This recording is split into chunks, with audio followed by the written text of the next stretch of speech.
Look at the eyes of Majorie Rojas, the intensity, the focus, getting that service ace for FEU. And this is really your typical FEU squad. Even being down by 2 sets, hindi talaga bibigay. There will always be that challenge. And again, I think because really, you know, that the championship history and what Coach Ness brings, but they don't want that happening. Majorie Rojas, error on the serve. You see Coach Ness Magular. Champion coach din yan, even as a player. Perhaps one of the best setters the world of Philippine volleyball has ever seen. For Coach Ness. Yeah, but that's true, really. Hilario now on the line for FEU, who is up by 2 in this 4th set. When is Hilario serve for FEU? Hilario has shown us a lot of spunk. Well, although not so many, pero ang lakas ng balo niya. Well, she has to be the catalyst for FEU, being the most senior on the squad. Was part of the team already before these because majority of the FEU players are sophomores. Hilario was already part of the team in season 72. Took a year off last year. That's right.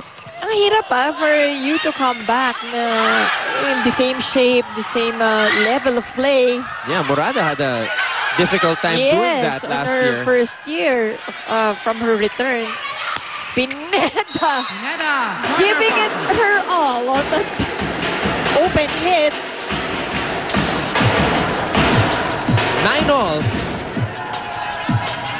Tied at 9. Adamson wants to end it here in set number 4. But FEU continues to fight. Oh! Oh, and error once again. Coming from FEU, this is not the time to get those errors. And Adamson has taken the lead here. And Can they pull away? You don't want to shift that momentum back to Adamson. If you were FEU, nasa inyo na eh. Oh, but Pineda once again challenging the blockers of FEU. And Pineda playing in what could be her best game so far here in season 74. She has been the main option on that open hit for Coach Dulce Pante.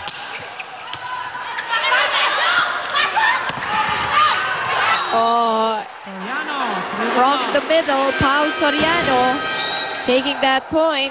And Coach Ness Pamilar knows that he can't allow Adamson to pull away. Ay, 3-4 points na, G.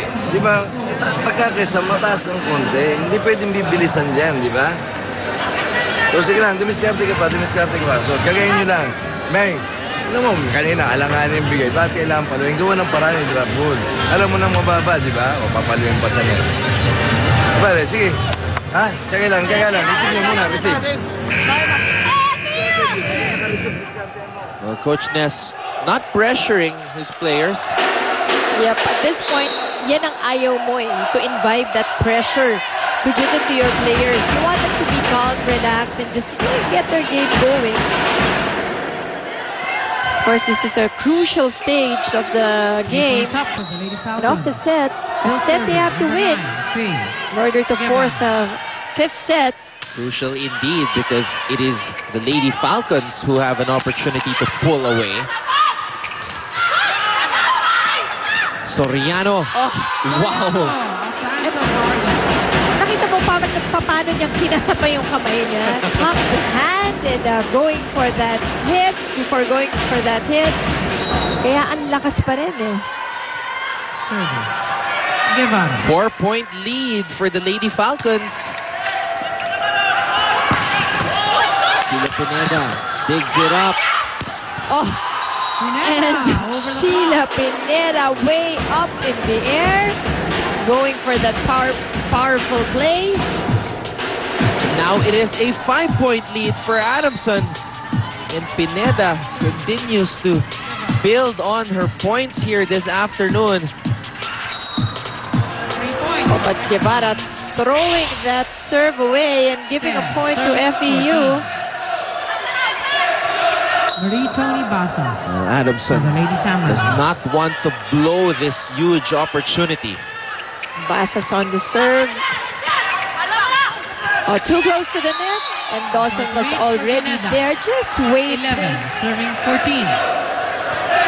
Total advantage for FEU on that last Lady play. Falcons. And now it is Coach Pante who calls a timeout. Si Pao. Pag walang receipt, di siya makakapalo. O, doon ka naman galing, tumbahan mo na yun kasi Vargas kinukuha ng A. Oh, okay.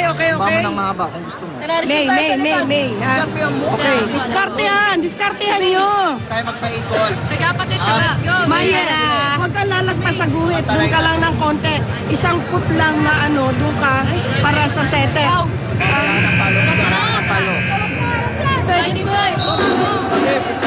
A little adjustments coming from the side of the Lady Falcons. Alam nila na this could be the end of this game and they want to take it away from FEU 3 points down for FEU. and Marie Tony just Basa. complicate things. Well, this could be the stage wherein they pull away Yes, and and that's not extract the going. confidence of the FEU players. That's right, and that's not going to help if you're on the FEU side. A For the Lady Falcons. service error.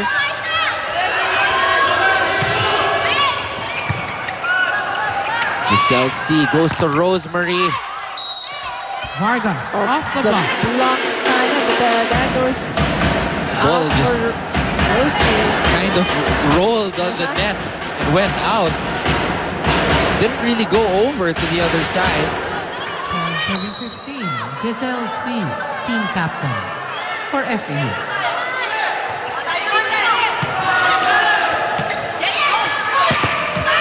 Oh, Zapanta. Panta Just off the enough block. power to use the blocker to take that one. 16-12.